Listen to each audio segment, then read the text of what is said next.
Le sujet que j'aimerais aborder avec vous ce soir, c'est la question des relations entre la foi et la raison. Pourquoi ce sujet? Pourquoi d'abord cette question? Parce qu'il y a depuis un certain temps, disons depuis le XVIIIe siècle, le XIXe siècle, cette idée qui est répandue, je suis sûr que vous l'avez entendue, et peut-être même qu'elle vous a traversé l'esprit, qu'il y aurait une opposition, une incompatibilité entre la foi et la raison.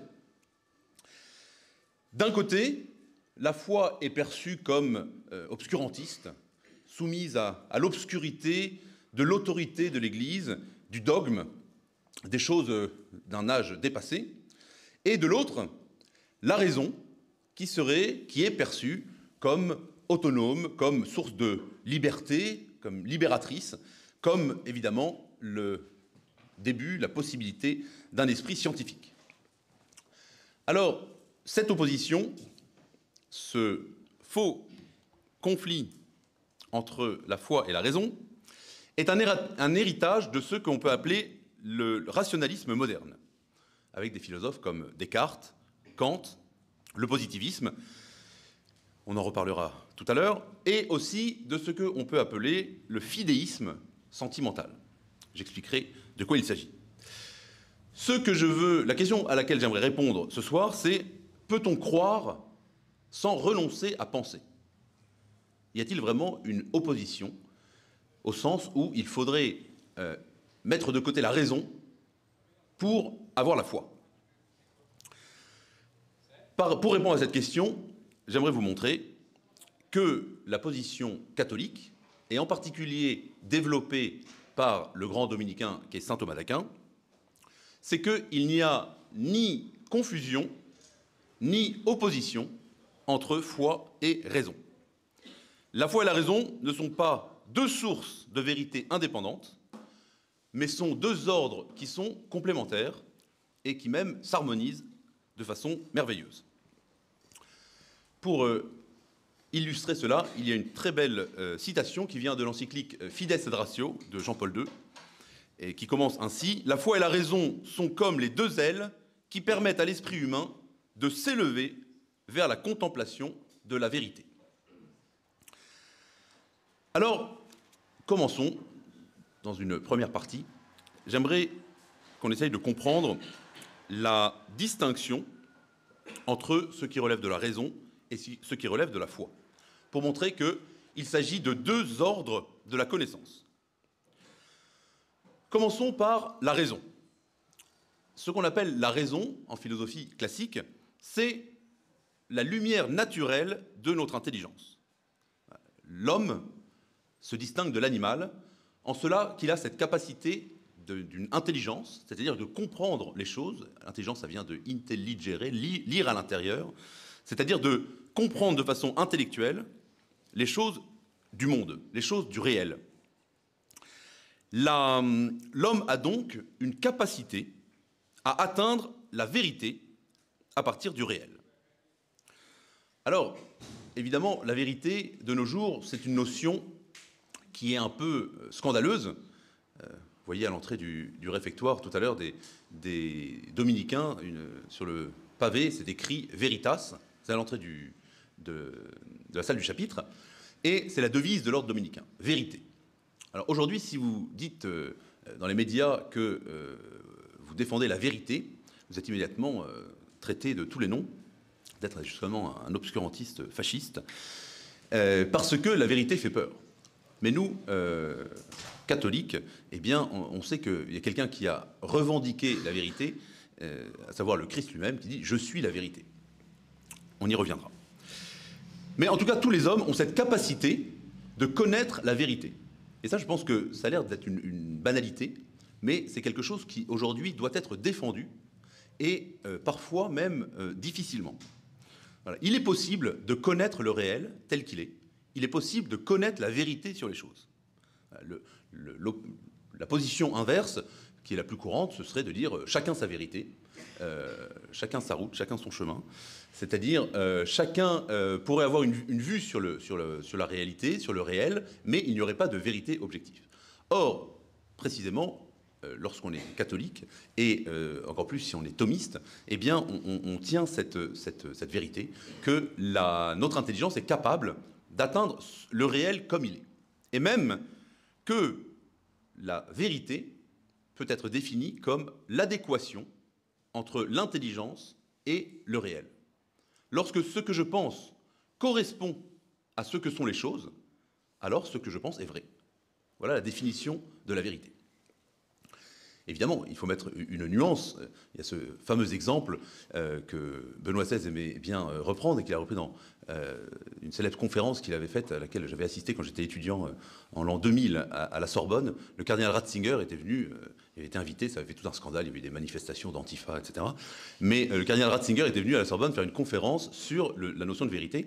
Et alors il avait pris cet exemple qu'il reprend dans plusieurs de ses ouvrages, qui est, je crois, un proverbe indien, ou je ne sais pas quoi, une histoire. En fait, ce sont des hommes qui ont les yeux bandés et qui ont devant eux un éléphant. Donc il y en a un qui touche la trompe et qui dit c'est humide, c'est bizarre, c'est souple. L'autre qui touche la peau, qui dit c'est tout rugueux, etc. Et puis l'autre qui touche le sabot, l'autre qui touche la queue.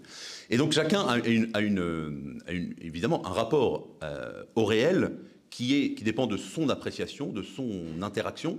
Et donc ils vont avoir des avis différents.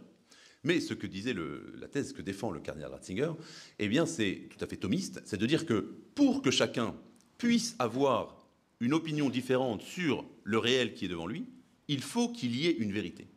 Il faut qu'il y ait quelque chose qui, évidemment, est sans doute complexe, auquel on ne peut pas forcément accéder immédiatement, auquel nous avons peut-être un accès limité, mais il faut qu'il y ait le réel, et ce réel, c'est le réel quand il est connu, c'est ce qu'on appelle la vérité. Alors, non seulement l'homme est capable de connaître la vérité, mais la philosophie est définie elle-même, depuis les premiers philosophes grecs, comme l'amour de la sagesse. Vous avez tous appris ça en cours de philosophie. La philosophie, c'est philo, c'est philein, en grec c'est aimer, et sophos, c'est la sagesse, sophia, la sagesse. Et donc, la philosophie, c'est l'amour de la sagesse. La philosophie, donc, peut être définie comme amour de la vérité, comme recherche de ce qui est, comme une compréhension toujours plus parfaite, plus complexe du réel. La vérité implique un certain nombre d'exigences. La première exigence, c'est ce qu'on appelle le principe de non-contradiction. C'est-à-dire que deux phrases, de pensées contradictoires sur le même sujet ne peuvent pas être vraies en même temps. Si je dis cette chaise est rouge et que quelqu'un d'autre dit cette chaise est bleue, eh bien, soit on a tous les deux tort, soit l'un des deux a tort, mais on ne peut pas avoir tous les deux raison. Évidemment, il faut qu'on voit la chose sous le même aspect. Donc, vous voyez, la raison est cet instrument dont est dotée la nature humaine qui nous permet de connaître le réel tel qu'il est.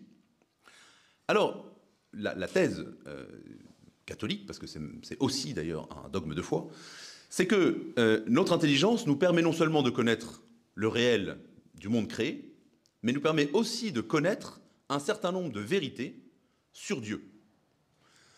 Ces vérités sur Dieu la première de ces vérités, c'est l'existence de Dieu.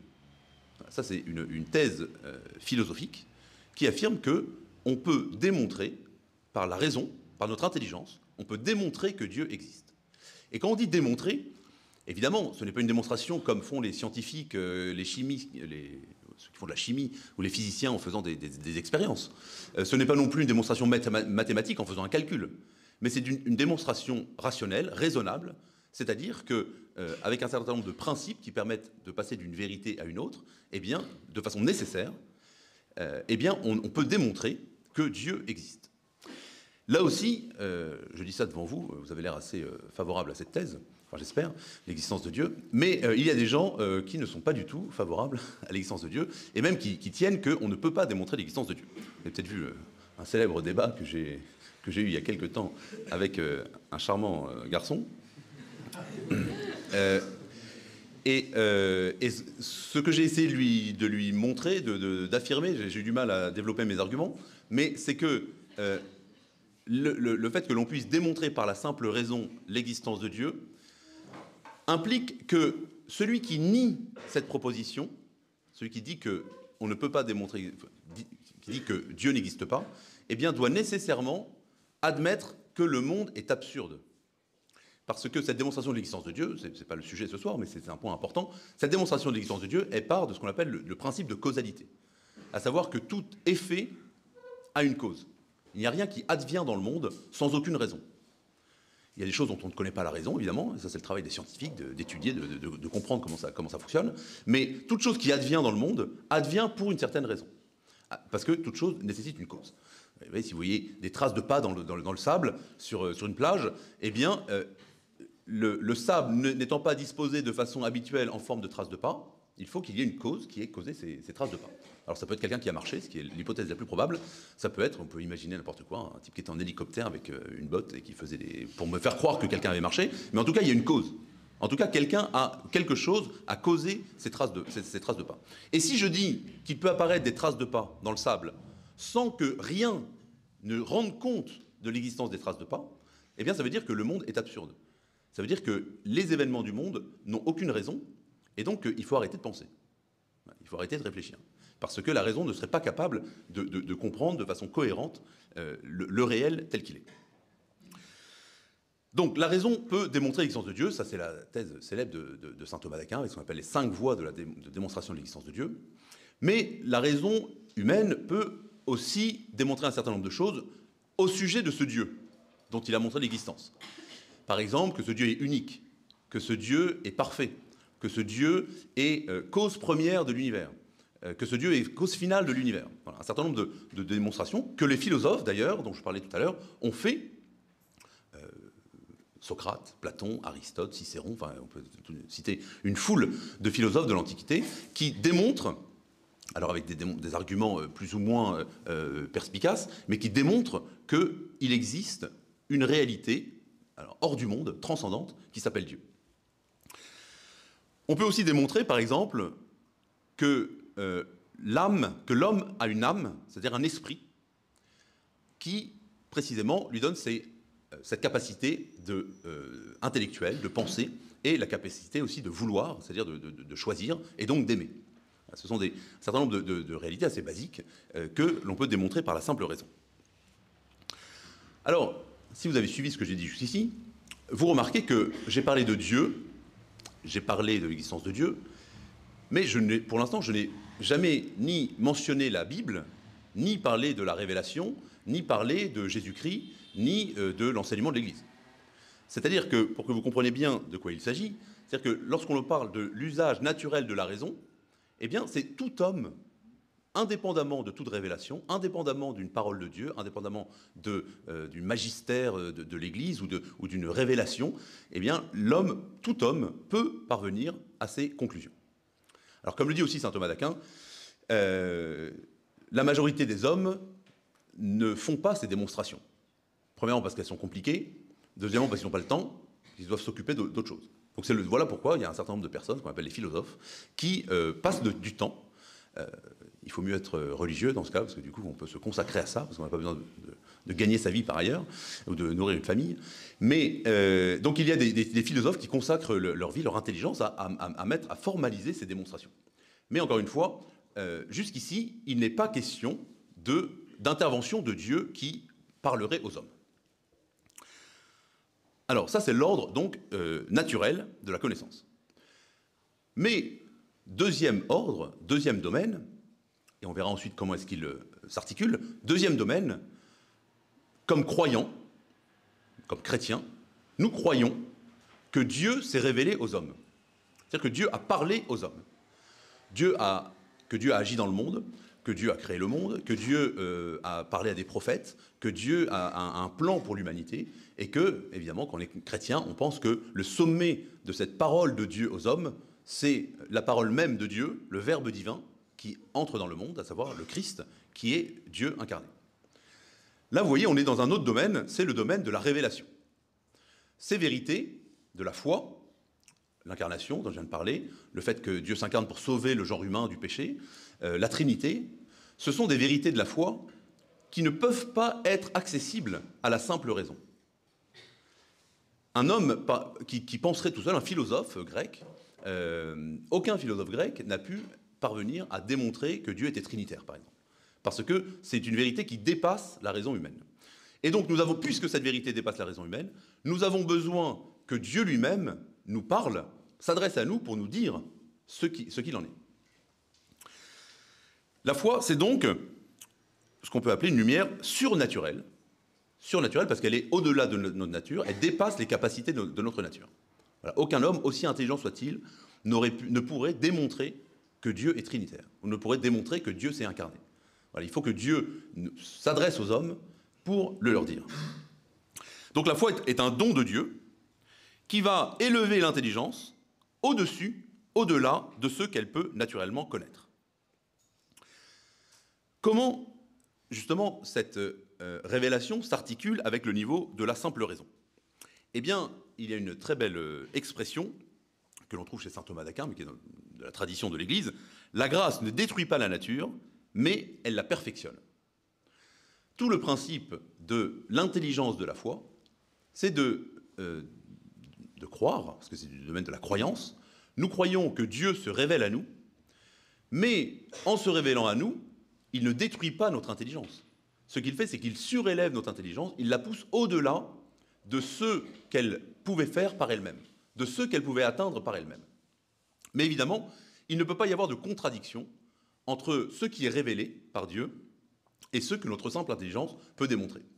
Pour une simple et bonne raison, c'est que le Dieu qui a créé notre intelligence, qui nous a donné cette capacité de connaître la vérité, est le même Dieu que celui qui se révèle dans la Sainte Écriture, en Jésus-Christ, et qui est transmis par le magistère de l'Église et par les dogmes de la foi. Donc, vous voyez, ce sont deux niveaux qui ne sont pas en concurrence, mais qui doivent s'articuler l'un avec l'autre. Donc, comme je l'ai dit, je le répète, il existe des vérités qui sont accessibles à la raison seule, comme l'existence de Dieu, comme autre chose dont je ne vais pas parler, la loi naturelle, par exemple, le fait que la nature humaine nécessite une loi intérieure pour atteindre sa perfection, c'est-à-dire pour atteindre son bonheur. Il y a un mode d'emploi qui est livré avec l'humanité, et ce mode d'emploi, eh bien, ce sont les rails qui permettent à la nature humaine, au train de la nature humaine, d'avancer vers sa perfection, c'est-à-dire sa réalisation plénière. Si on quitte les rails, eh bien, on tombe dans le fossé, et on ne peut pas atteindre le bonheur qui est évidemment le but de toute nature humaine. Donc il y a des vérités accessibles à la raison seule, il y a des vérités qui sont accessibles uniquement par la foi, mais il ne peut jamais y avoir contradiction entre les deux, parce que c'est le même Dieu, le Dieu unique, qui est l'auteur de la nature, donc de l'intelligence créée, et de la grâce, c'est-à-dire de ce qui nous est révélé. Certains, d'ailleurs dans l'histoire, c'est intéressant, même au Moyen-Âge, ont tenu une thèse qui a été tout à fait condamnée par l'Église, qui a été contredite par les philosophes, en particulier saint Thomas d'Aquin. C'est ce qu'on appelle les avéroïstes latins. Alors, Averroès, c'était un philosophe musulman du XIIe siècle, 100 ans avant saint Thomas d'Aquin, qui est un interprète d'Aristote. Donc il connaît les textes d'Aristote, le philosophe grec du IVe siècle avant Jésus-Christ, et qui transmet les textes à l'Occident latin, et qui commente Aristote, qui dit des choses d'ailleurs très intéressantes, qui permettent justement de comprendre. Enfin, c'est un grand philosophe, alors il est musulman, donc, mais saint Thomas d'Aquin dialogue avec lui, et surtout il dialogue avec les avéroïstes latins, donc les successeurs d'Averroès, 100 ans plus tard, à son époque à Paris. D'ailleurs, c'est très intéressant parce que souvent quand on parle de saint Thomas d'Aquin, je ne sais pas comment vous le représentez, mais on imagine un moine bien pieux comme ça, qui prie toute la journée, qui est dans son bureau avec plein de bouquins comme ça, qui écrit des choses magiques. On oublie par exemple que la première leçon de saint Thomas d'Aquin à la Sorbonne, qui était l'université de théologie à Paris, eh bien, c'est fait sous la protection des CRS. C'était les archers du roi, mais c'est à peu près la même chose, parce qu'il y avait des manifestations. Alors, c'est des manifestations de prêtres, de religieux, mais non mendiants, qui étaient opposés au fait qu'un religieux mendiant puisse enseigner à la Sorbonne. Et donc, il y avait des manifestations devant la Sorbonne, et donc ce sont les archers du roi qui ont protégé saint Thomas d'Aquin pour qu'il puisse donner ses premiers cours. Donc Saint Thomas d'Aquin est un combattant, et d'ailleurs il a écrit un petit traité qui est très intéressant, qui s'appelle « De l'unité de l'intellect contre les avéroïstes latins », donc ce dont je suis en train de vous parler, parce que ces avéroïstes latins, face à cette question des rapports entre la raison et la foi, eux, ils affirmaient ce qu'on appelle la thèse de la double vérité.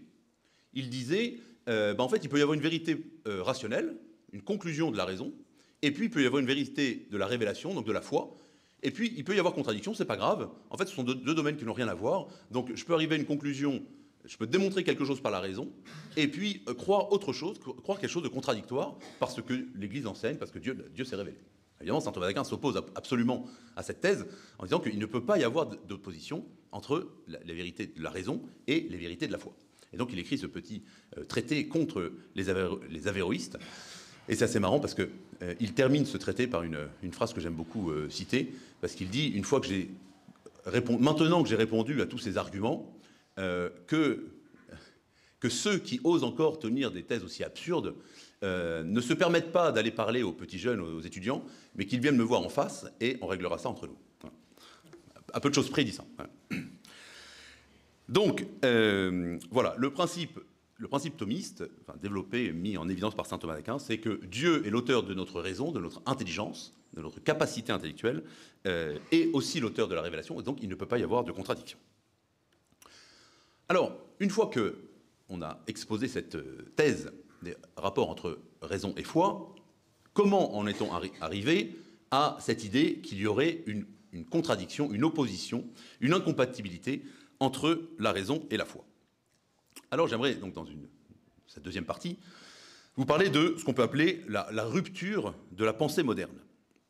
La rupture de la pensée moderne, on peut la décrire principalement comme une rupture entre la raison et la foi, comme une séparation entre raison et foi.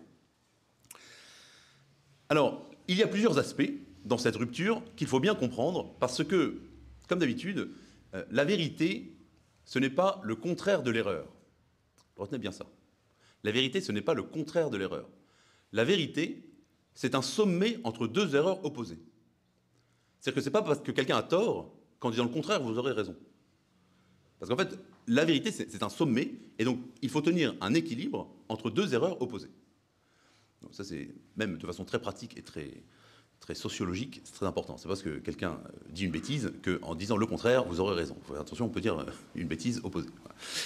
Donc, j'aimerais vous exposer justement ces deux excès par rapport à cette théorie de l'articulation entre raison et foi. Comment est-ce qu'il y a dans cette rupture moderne, il y a deux tentations, deux tendances qui sont toutes les deux des erreurs. Alors, la première erreur, la première rupture, c'est ce qu'on appelle le rationalisme. Le rationalisme a plusieurs versions, il y a plusieurs aspects, mais de façon générale, une pensée rationaliste, qu'on appelle rationaliste, consiste en un refus du surnaturel. C'est-à-dire, un penseur rationaliste dit qu'il n'y a de vrai que ce qui est accessible à la raison. Donc, le rationaliste va prétendre tout expliquer par la simple raison et rejeter tout ce que la raison ne peut pas démontrer. Le rationaliste, en particulier, par exemple, va rejeter les miracles, va rejeter la révélation, en disant ça c'est des choses de croyants, mais ce ne sont pas des choses rationnelles. Parce que, puisque, on l'a vu tout à l'heure, la révélation, que ce que Dieu nous révèle dépasse la raison, mais sans la détruire, eh bien, le rationaliste va dire au contraire, tout ce qui dépasse la raison eh bien, est considéré comme irrationnel, donc tout ce qui vient de la révélation est considéré comme hors du champ de la raison. Donc vous voyez, cette première erreur rationaliste qui consiste à pousser hors du domaine de la raison ce qui n'est pas démontrable uniquement et totalement par la raison. Alors, il y a plusieurs auteurs qui sont coupables, de façon différente d'ailleurs. Je ne vais pas vous faire un cours de philosophie moderne ici, mais le premier auteur, c'est Descartes. Descartes, il faut faire attention parce que Descartes, c'est un grand catholique. Descartes, il écrit des traités sur l'Eucharistie. Descartes, c'est quelqu'un qui est très croyant, qui fréquente tous les plus grands savants, les dominicains, les jésuites et tous les grands théologiens. D'ailleurs, il envoie les fameuses les méditations métaphysiques. Il envoie son texte aux plus grands théologiens et quand il publie les méditations métaphysiques, il publie les réponses qu'il a reçues de certains théologiens, avec ensuite sa réponse aux réponses, etc. Donc c'est pas du tout quelqu'un qui est anticlérical ou qui est anti-chrétien, mais c'est quelqu'un qui repense, si on veut, c'est le début de la naissance de ce qu'on appelle la philosophie moderne, qui va d'une certaine façon, je schématise évidemment, mais renverser le point de vue de la philosophie sur le réel. Je m'explique. J'ai dit tout à l'heure que notre intelligence était faite pour comprendre le réel tel qu'il est. C'est-à-dire que mon intelligence, pour être dans le vrai, doit se plier aux exigences du réel. Eh bien, Descartes, lui, va dire finalement, vous connaissez toute cette phrase, je pense donc je suis, parce qu'il dit, si je mets tout en cause, toutes mes connaissances, toutes mes démonstrations, tout ce que j'ai appris, eh bien, qu'est-ce qui peut constituer un fondement absolu, total, qui ne peut jamais être mis en cause? Eh bien, il dit, la seule chose que je ne peux jamais mettre en cause, c'est « je pense ». Parce que même si je mets en cause, eh bien, je suis en train de penser. Donc, il dit, le point de départ, le fondement de la philosophie, doit être « je pense ». C'est une démarche intéressante philosophiquement, mais pourquoi je dis que c'est une révolution? Parce que vous voyez que ce qui devient le point de départ de la pensée, c'est le sujet qui pense, et finalement qui va construire le réel à partir de la certitude de sa pensée. Et c'est en ça que c'est un renversement, puisque tout à l'heure, ce que j'expliquais, c'est que l'intelligence, au contraire, elle est faite pour se plier au réel, pour se conformer au réel. Là, finalement, dans la démarche de Descartes, le réel va être construit par l'intelligence. Et donc, on peut dire que c'est le sujet qui devient premier, et non plus l'objet. L'objet n'est pas ce à quoi mon intelligence doit se plier, mais c'est désormais, il va dire, le monde est construit par le sujet pensant. Bon, c'est un peu rapide pour Descartes, mais je pense que vous avez compris ce que je veux dire. Il faut bien comprendre que justement la pensée moderne, c'est ça. D'ailleurs, d'une certaine façon, pour faire un raccourci un peu violent, on peut dire que le wokisme n'est rien d'autre qu'une application de ce principe subjectif. C'est, en fait, dans une vision réaliste du monde, eh bien, il y a le bien et le mal, il y a le réel, et je dois m'adapter au réel. Le wokiste, c'est exactement le contraire. Il dit, je dois changer le monde, je dois transformer le monde, quel qu'en soit le prix de chirurgie, de massacre, enfin tout ce que vous voulez. Je dois changer le monde en mettant en prison ceux qui disent que j'ai tort, en particulier, mais je vais changer le monde pour qu'il convienne, qu'il corresponde à ce que je veux que le monde soit. Je ne veux pas accuser Descartes d'être woke, parce que ce serait un petit peu violent, mais c'est ce qu'on appelle le subjectivisme. C'est-à-dire que tout part de l'individu, tout part du sujet qui construit un monde, au lieu de se conformer au réel. Alors, oui, j'ai accusé Descartes d'abord, mais il faut accuser quelqu'un d'autre, évidemment, c'est Emmanuel Kant. Alors Kant, c'est l'époque de la Révolution française, donc Descartes c'est 1750, Kant c'est 1790. Donc c'est une nouvelle étape dans cette révolution, de ce renversement entre le sujet et l'objet. Kant, en fait, va aller plus loin dans cette démarche en disant toute chose que je connais n'est jamais rien d'autre qu'une chose connue.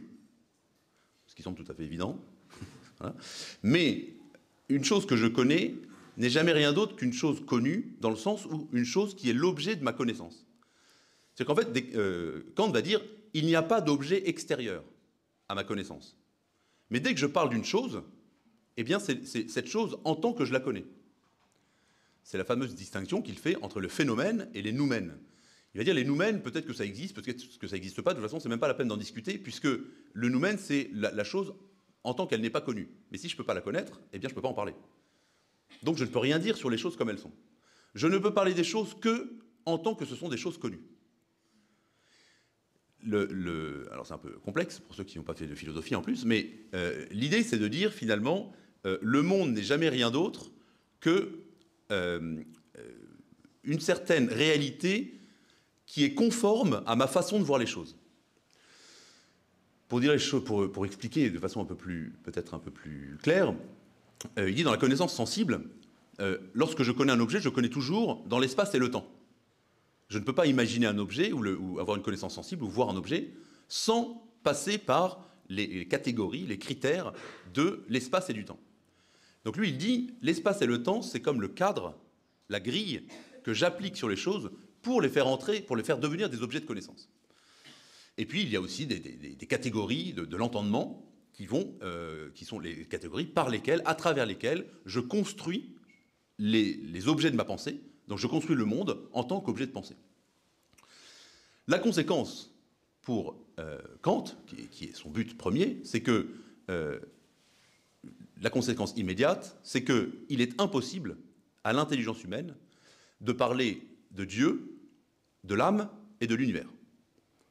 Il dit que ce sont les trois, ce qu'il appelle les idées de la raison pure, c'est-à-dire que ce sont des idées qui ne passent pas par les critères, par les catégories de l'entendement, par les catégories qui me permettent de conformer le réel à ma façon de penser.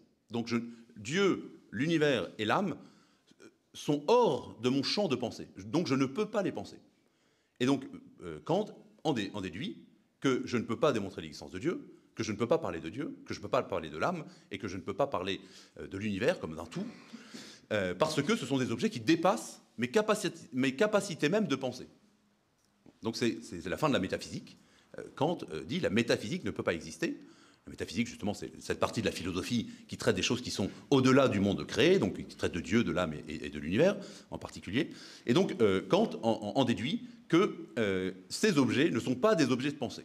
Donc il dit peut-être que Dieu existe, peut-être que Dieu n'existe pas. D'ailleurs, ensuite en morale, Kant va dire c'est mieux de dire que Dieu existe. Parce que si on dit que Dieu n'existe pas, tout le monde va faire n'importe quoi. Donc en fait, c'est important que Dieu existe. Donc Kant va dire Dieu existe, non pas parce qu'il existe objectivement ou parce que je peux le connaître, mais parce que c'est beaucoup mieux que Dieu existe, qu'on vive en pensant que Dieu existe.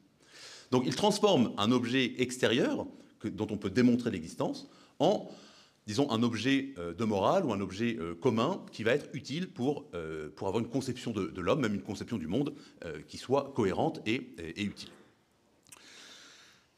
On pourrait parler d'autres philosophes, de philosophes contemporains, etc. Mais je pense que là, vous avez bien vu ce retournement de perspective. C'est-à-dire qu'il n'y a plus le réel extérieur auquel mon intelligence doit se conformer pour atteindre la vérité, mais désormais, la pensée, le réel n'est rien d'autre que ce que ma pensée va constituer, va former. Et il n'y a donc plus de vérité au sens d'une vérité objective. Alors, la conséquence, au moins après Kant, c'est que la religion et les vérités révélées par Dieu, ceux qui disent que Dieu s'adresse à nous et qu'il y a des vérités révélées, évidemment, vont être considérés comme des superstitions. C'est-à-dire que c'est des choses que vous croyez, vous pouvez les croire d'ailleurs si vous voulez, si ça vous intéresse, mais ce ne sont pas des objets de science. Donc on ne peut pas en discuter. Donc vous voyez, ça c'est l'erreur rationaliste qui exclut du champ de la pensée, du champ de la raison, tout ce qui dépasse la raison, donc tout ce qui vient de Dieu et de la révélation. Comme je disais tout à l'heure, il y a deux erreurs opposées. L'erreur opposée, de quoi s'agit-il? C'est ce qu'on appelle le fidéisme. Le fidéisme consiste, d'une certaine façon, à rejeter la raison au nom d'une foi purement subjective. Donc ce sont tous ces gens qui vont vous dire, en fait, la foi est du domaine de l'arbitraire, de l'émotion. Je me souviens d'une conférence, il y avait une fille qui n'était pas d'accord avec moi, qui avait levé la main et qui avait dit mais n'importe quoi, la foi c'est quand on vibre. Non, la foi c'est pas quand on vibre. On vibre pour plein de choses qui ne sont pas la foi. Et parfois la foi ne fait pas du tout vibrer d'ailleurs. Mais c'est toute cette tendance qui consiste à rejeter la religion et la croyance dans le domaine du sentiment et de l'émotion. Alors pour certains, c'est une réponse au rationaliste, mais c'est une réponse qui n'est pas non plus dans la vérité. Quel est l'auteur qui défend cette vision? C'est évidemment Luther. Luther a un mépris absolu pour la raison. Il appelle, passez-moi l'expression, c'est une citation de Luther, il appelle la raison la prostituée du diable. C'est même pire que ça, je pense que c'est plutôt la putain du diable. Ouais. C'est en allemand, mais bon, ça rien. Et parce que Luther, alors, je fais une petite parenthèse, le problème du luthéranisme, et donc la naissance du protestantisme, c'est une question liée au péché originel et à la rédemption. C'est-à-dire que pour un catholique, vous avez tous été au catéchisme, enfin, j'espère. Et si vous n'avez pas été au catéchisme, vous suivrez mes podcasts sur Sum Corda, voilà, où j'explique tout ça. Pour un catholique, l'homme a été créé bon, Adam et Ève ont été créés bons pour le bien, avec des dons, etc. Et puis, ils ont fait un choix qu'on appelle le péché originel, ils ont désobéi à Dieu, et par conséquent, la nature humaine a été blessée. Et comme Adam était le chef de la nature humaine, eh bien, cette blessure de la nature se transmet à tous les hommes de tous les temps, et jusqu'à ce qu'il y ait des hommes. Alors, le catholique dit, bien sûr, il y a cette blessure du péché, mais précisément, Dieu nous donne la grâce pour nous sauver, pour guérir les blessures du péché, et pour surélever notre nature humaine jusqu'à Dieu, jusqu'au surnaturel. Pour Luther, eh bien, le péché originel a été tellement destructeur, a tellement détruit la nature, que la nature humaine n'est plus du tout capable d'atteindre Dieu. Il prend un exemple, c'est un exemple pris par Luther, il dit c'est comme la neige qui tombe, la grâce qui vient sur la nature humaine, c'est comme la neige qui tombe sur un champ de boue. Donc il dit la grâce, en fait, c'est quelque chose qui vient recouvrir la boue de la nature humaine et d'un grand manteau blanc. Donc les belles choses de la grâce, de la foi, etc., sont les choses qui viennent cacher la pourriture de la nature humaine à cause du péché originel. Et donc dans le domaine de l'intelligence, vous comprenez pourquoi Luther dit que notre intelligence n'est plus capable de connaître Dieu. Parce que le péché originel a détruit notre capacité à connaître Dieu. Notre capacité à recevoir, à comprendre et à appréhender de façon rationnelle ce qui nous vient de Dieu. Et donc, les conséquences pour le luthéranisme, c'est pour ça, par exemple, que les protestants disent, il y a cet adage, la foi seule sauve, ou bien la Bible seule. C'est-à-dire qu'on a besoin que Dieu se révèle, parce que notre raison n'est plus capable, par elle-même, de faire ce lien entre ce qu'elle est et sa destinée surnaturelle. Alors, je parle de Luther qui méprise, enfin vraiment qui dit il faut arrêter de réfléchir pour avoir la foi, il faut simplement croire. Et plus on croit sans réfléchir, plus on est sauvé par Dieu. Et donc Luther met vraiment en œuvre une foi qui est à tendance fidéiste, dans le sens où la raison n'est pas du tout un instrument qui nous permet d'approfondir notre foi ou d'atteindre Dieu, ou de comprendre ce que Dieu attend de nous. Ce courant, disons, d'origine protestante, on le retrouve dans un certain nombre de mouvements, de tendances, qui, comme je disais tout à l'heure, réduisent la foi à un pur sentiment. C'est par exemple ce qu'on a appelé le modernisme au début du XXe siècle, qui a été condamné par le pape Saint Pie X, qui dit le moderniste, la foi du moderniste consiste à dire que la foi, c'est une immanence vitale, c'est-à-dire c'est une tendance intérieure de l'homme qui a besoin de Dieu, qui tend vers Dieu, mais qui n'est absolument pas rationnelle, qui ne peut pas être justifiée, qui ne peut pas être argumentée. Donc la foi, vous voyez dans cette erreur du fidéisme, la foi devient irrationnelle, elle devient arbitraire et purement émotionnelle. Vous voyez, dans le domaine du ressenti, de l'émotion, et non pas dans le domaine de la raison, de l'enseignement et donc de la vérité. Alors, face à ces deux erreurs, quelle est la réponse catholique? Eh bien, la réponse catholique, je l'ai déjà mentionné pour commencer, enfin tout à l'heure, mais la réponse catholique maintient l'unité entre la foi et la raison avec une hiérarchie. Une hiérarchie. Parce que, comme j'ai dit tout à l'heure, il y a le domaine de la raison et puis il y a le domaine de la foi qui nous enseigne des choses qui sont supérieures, qui dépassent la raison. Alors, comment ça se concrétise? D'abord, la raison prépare à la foi. C'est ce qu'on appelle les préambules de la foi. C'est-à-dire que nous sommes capables par notre raison, je l'ai dit tout à l'heure, de démontrer l'existence de Dieu, de démontrer qu'on a une âme qui est immortelle, c'est-à-dire que Dieu est bon, qu'il est un, etc.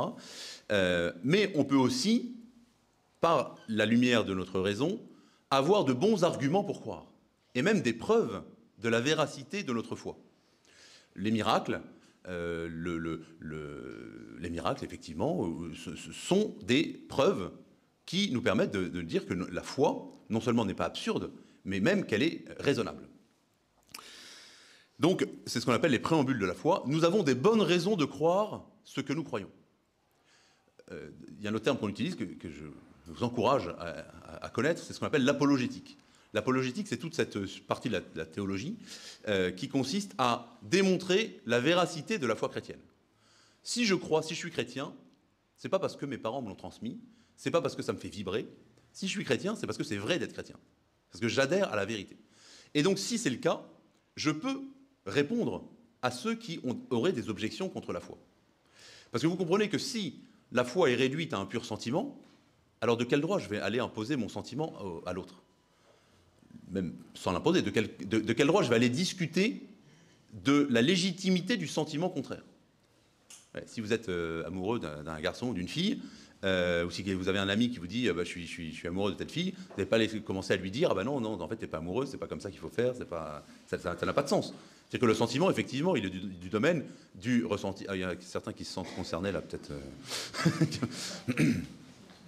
Mais on en parlera ensuite, si vous avez des questions.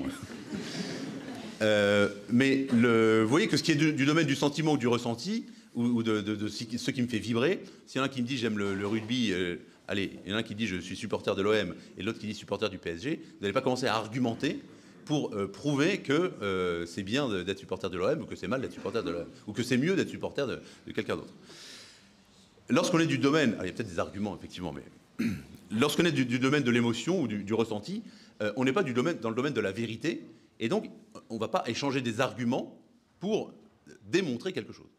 Or, si au contraire on tient la position catholique, qui est que la foi est raisonnable, elle n'est pas en contradiction avec la raison, eh bien, il y a l'apologétique, c'est cette science qui permet d'argumenter contre celui qui dit qu'on ne peut pas démontrer l'existence de Dieu, on va lui donner les arguments qui prouvent l'existence de Dieu.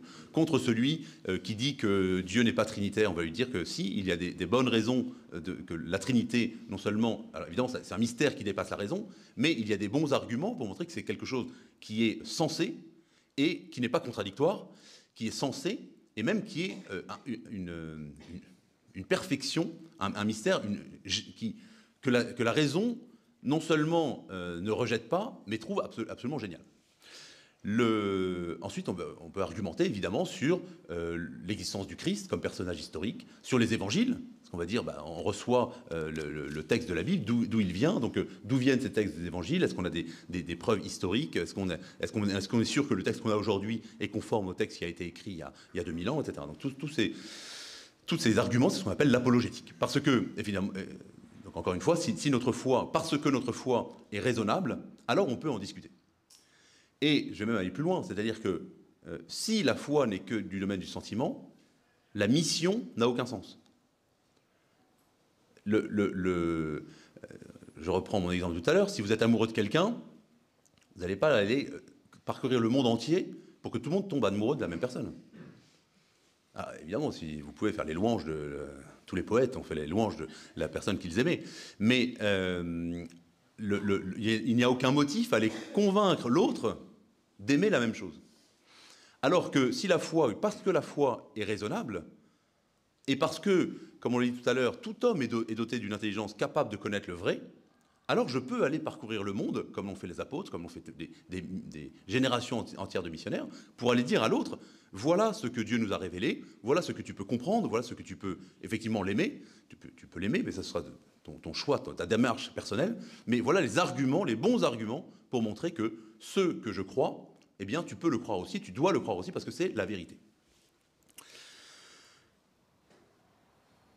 Si vous avez... ah oui, donc... Excusez-moi, je dis la réponse catholique à ces deux erreurs que sont le rationalisme et le fidéisme, eh bien c'est que la raison prépare à la foi, j'ai parlé de préambule à fidéi, de préambule de la foi, mais aussi la foi va éclairer et purifier la raison. Ça c'est quelque chose aussi qui est très important, dans le sens où le philosophe chrétien, il y a eu toute une discussion au cours du XXe siècle parmi les philosophes thomistes d'ailleurs, est-ce qu'on peut parler de philosophie chrétienne ? Parce que la pensée rationnelle, rationaliste, rejette. Il y a un célèbre ouvrage qui s'appelle L'histoire de la philosophie d'un auteur du début du XXe siècle, je dirais, qui s'appelle Émile Breillet, qui est un peu l'ouvrage de référence, Histoire de la philosophie. Et son Histoire de la philosophie, c'est en 2 volumes, et il passe de la philosophie antique, avec peut-être les néoplatoniciens, il passe de la philosophie antique d'un coup à Descartes. C'est-à-dire que pour lui, entre le IIIe siècle et le XVIIe siècle, il n'y a pas de philosophie parce que l'Occident est chrétien. Et donc il affirme, ça c'est la position rationaliste, hein, clairement rationaliste, que si on a la foi, on ne peut pas être rationnel. Bon. La réponse sur la discussion sur la philosophie chrétienne, c'est plutôt que, effectivement, comme je l'ai expliqué, la philosophie en elle-même n'est pas chrétienne. Il ne peut pas y avoir une philosophie chrétienne, mais il peut y avoir des philosophes chrétiens. Donc quelqu'un qui utilise la raison, qui démontre l'existence de Dieu, qui démontre l'existence de l'âme, etc., toutes ces vérités accessibles par la simple raison, mais avec un regard chrétien. Il sait dans quelle direction aller. C'est-à-dire que vous, j'imagine que vous êtes tous chrétiens, peut-être en grande majorité, eh bien, quand vous ferez des études de philosophie, ou si vous faites des études de philosophie, eh bien, évidemment, vous allez chercher à éclairer par votre raison ce que Dieu a révélé comme une vérité qui nous dépasse. Donc la lumière de la foi est un guide pour la raison, est un guide pour le penseur, et non pas quelque chose qui s'y oppose. Donc, le vrai conflit, vous l'avez compris, n'est pas entre foi et raison, mais le vrai conflit, il est entre vérité et erreur. Entre vérité au singulier, parce qu'il n'y a qu'une seule vérité, et erreur opposée, parce qu'il y a un tas d'erreurs qui s'opposent à la vérité.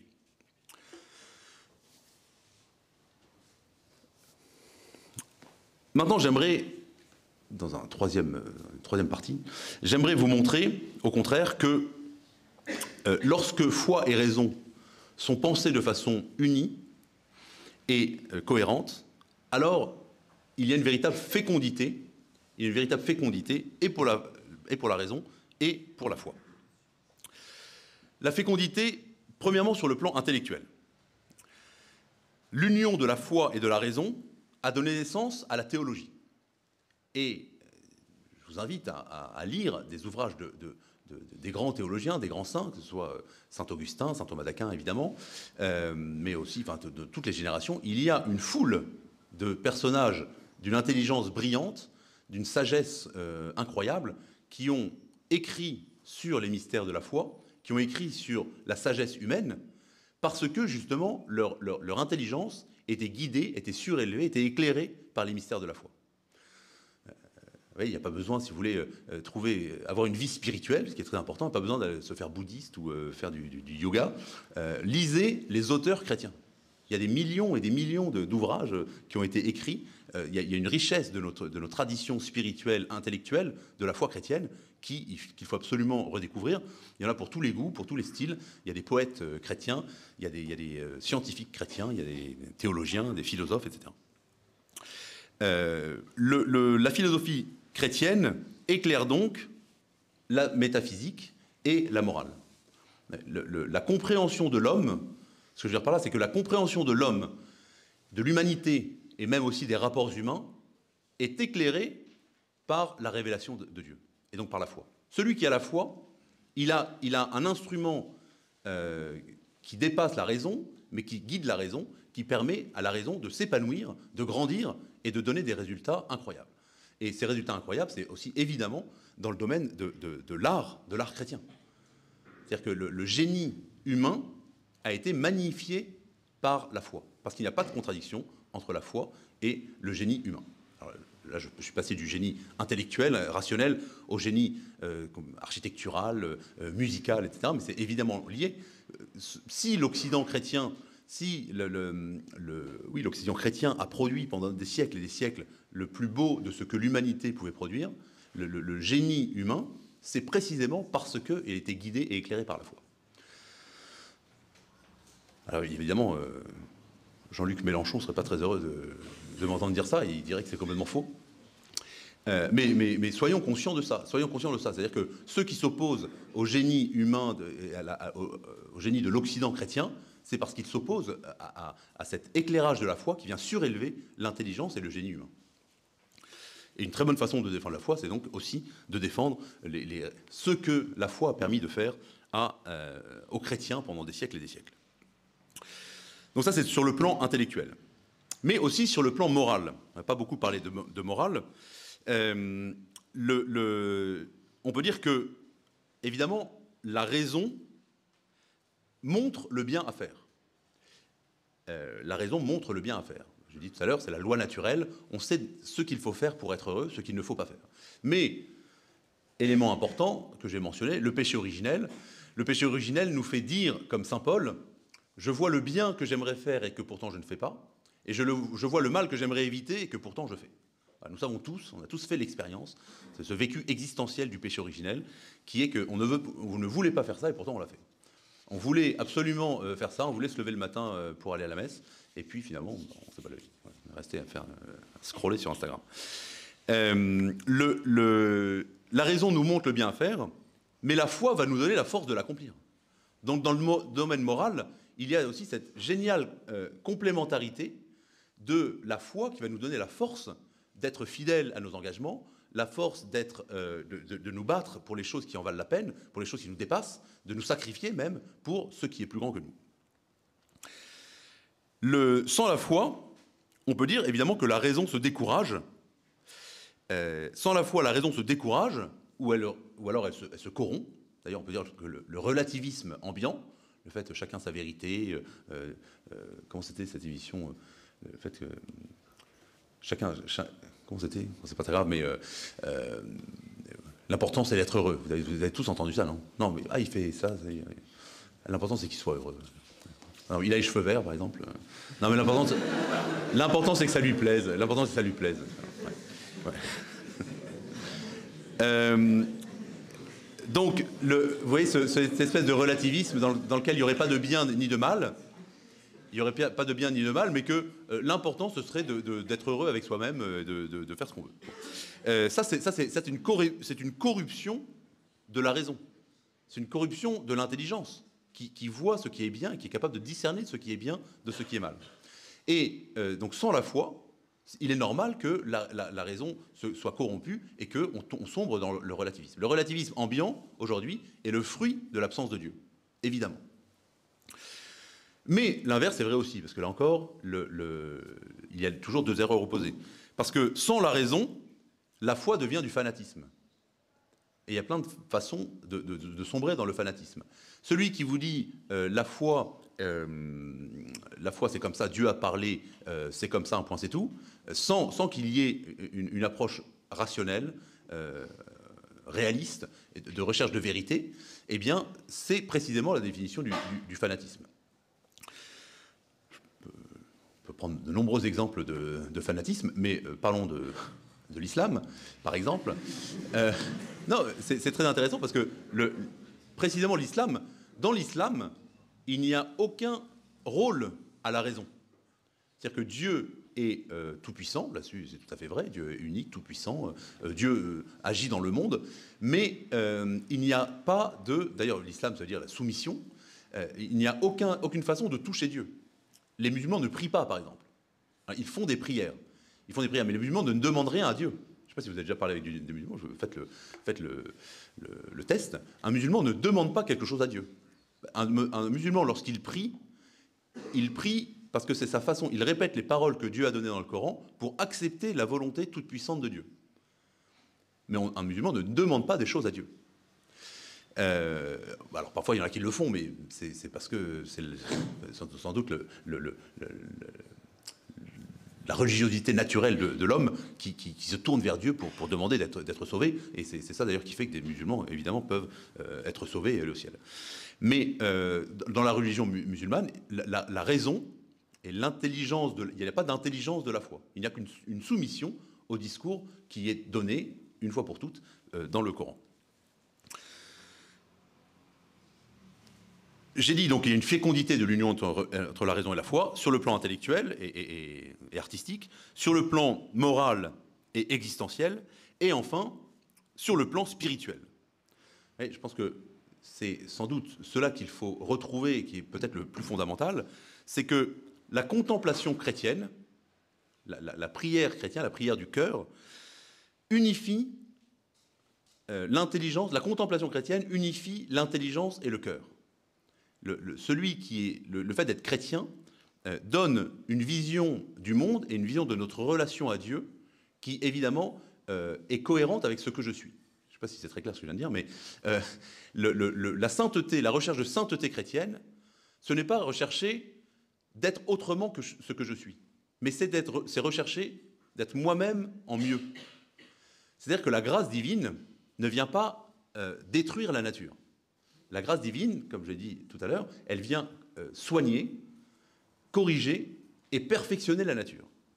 Donc la sainteté chrétienne ne consiste pas à devenir quelqu'un d'autre que moi-même, mais ça consiste à laisser Dieu me transformer intérieurement pour m'élever jusqu'à lui.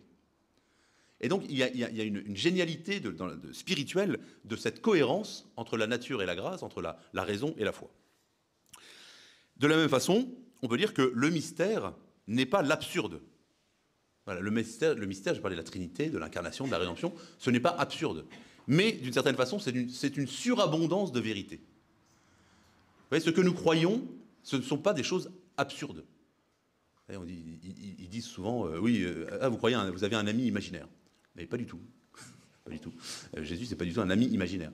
Justement, croire en Dieu, ce n'est pas du tout croire en quelque chose qui serait absurde et qui serait contradictoire avec la raison. Au contraire, croire en Dieu et dans les mystères de la foi chrétienne, eh bien, c'est notre raison qui est sublimée, qui est portée, qui est tirée vers au-delà de ce qu'elle-même pouvait atteindre. La foi,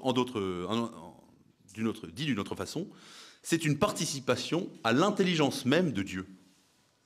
Ce que Dieu nous propose en se révélant, c'est de nous dire qui il est, ce qu'il est, et ce à quoi nous sommes appelés. C'est, encore une fois, c'est ce qu'on dit surnaturel, parce que cela dépasse notre raison, mais pourtant, on peut dire que la foi nous fait atteindre, au-delà de nous-mêmes, ce que Dieu est dans son essence même. Alors, en conclusion,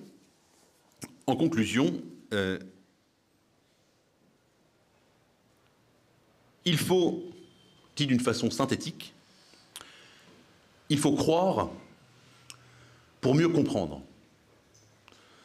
Credo ut intelligam. C'est une phrase qui est, je crois qu'elle est de saint Augustin au début, qui est très utilisée dans la tradition chrétienne. C'est-à-dire que la foi, non seulement n'est pas contradictoire avec la raison, mais elle me rend plus intelligent. Elle perfectionne ma raison. Voilà. Et c'est parce que je crois que je comprendrai davantage. L'intelligence trouve sa plénitude dans la lumière de la foi. Alors, si je vous ai convaincu, et je l'espère, au moins que je donne quelques arguments, eh bien vous en tirerez les conclusions pratiques. Les conclusions pratiques, c'est que le chrétien a un rôle tout à fait fondamental dans l'humanité. Parce que être chrétien, c'est-à-dire connaître, parce qu'on l'a appris, parce qu'on l'a reçu, ce que Dieu s'est révélé, ce que Dieu a révélé de lui-même, ce que Dieu nous a révélé, eh bien, le chrétien a ce rôle d'être une lumière dans le monde, c'est-à-dire d'éclairer l'intelligence de ceux qui l'entourent pour les mener à la vérité. Pour les mener à la vérité. Je pense qu'il faut que tout chrétien assume ce rôle d'être un porteur de lumière, un porteur de vérité, et effectivement, nous vivons dans un monde qui baigne dans l'erreur, dans les ténèbres de l'erreur, ce qu'on dit dans le Benedictus, dans les ténèbres et l'ombre de la mort, et la foi intelligente, rationnelle, a pour but d'éclairer le monde.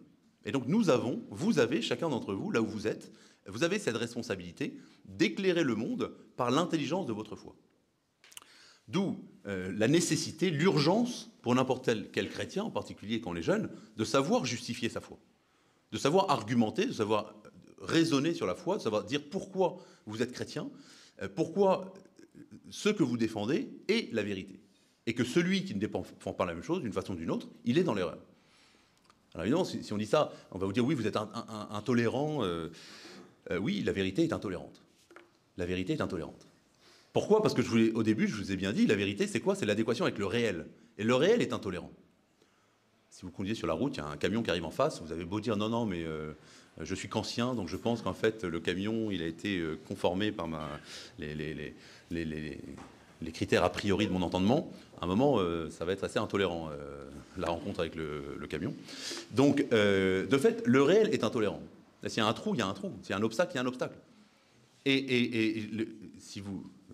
Les hommes souffrent aujourd'hui, en particulier la jeunesse, ce relativisme absolu dans lequel la vérité a disparu. Et il faut que les chrétiens reprennent à bras le corps cette notion de vérité, comme les dominicains à l'époque, en prenant ce mot d'ordre veritas, parce que c'est la vérité qui éclaire l'homme, qui explique à l'homme, qui fait comprendre à l'homme ce qu'il est lui-même, ce vers quoi il va, et ce que Dieu veut de lui. Donc dans un monde de rupture et de confusion, voilà, nous devons redonner au monde l'unité du vrai. La foi n'est pas une faiblesse de la raison. La foi n'est pas un refuge pour ceux qui ont peur. La foi, c'est la transfiguration de la raison. C'est la plénitude de la raison, et donc c'est la plénitude de l'intelligence humaine. Alors, redécouvrons la joie, le bonheur de penser en croyant et de croire en pensant. Il n'y a pas de contradiction entre ce qui est raisonnable, ce qui est rationnel, ce qui est scientifique, et ce qui vient de Dieu, ce qui est du domaine de la foi. Voilà, là, évidemment, pour conclure, la vérité, c'est vrai que j'en ai parlé comme d'un concept abstrait, comme d'un concept philosophique, mais je l'ai mentionné aussi, nous savons, nous chrétiens, que la vérité, c'est aussi, peut-être même d'abord, une personne. Que la vérité, c'est le Christ. Quand le Christ dit « Je suis le chemin, la vérité et la vie », il se présente, Dieu se présente aux hommes comme le chemin, c'est-à-dire la vérité, c'est-à-dire la façon de connaître les choses comme elles sont, et donc comme nous sommes appelés à les connaître et à les contempler. Et donc c'est évidemment dans le Christ, dans la personne du Christ, et dans notre relation personnelle au Christ, et là on entre dans le domaine de l'amour et peut-être aussi du ressenti, mais pas forcément tous les jours, mais dans le domaine de l'adhésion personnelle. Mais on ne peut adhérer au Christ, on ne peut avoir une rencontre personnelle, intime, forte avec le Christ, que si on est conscient que le Christ est la vérité, qu'il y a une vérité, et que notre intelligence est capable de la connaître. Parce que c'est en lui que la foi et la raison, évidemment, se rencontrent et s'embrassent dans la personne du Christ. Je vous remercie pour votre attention.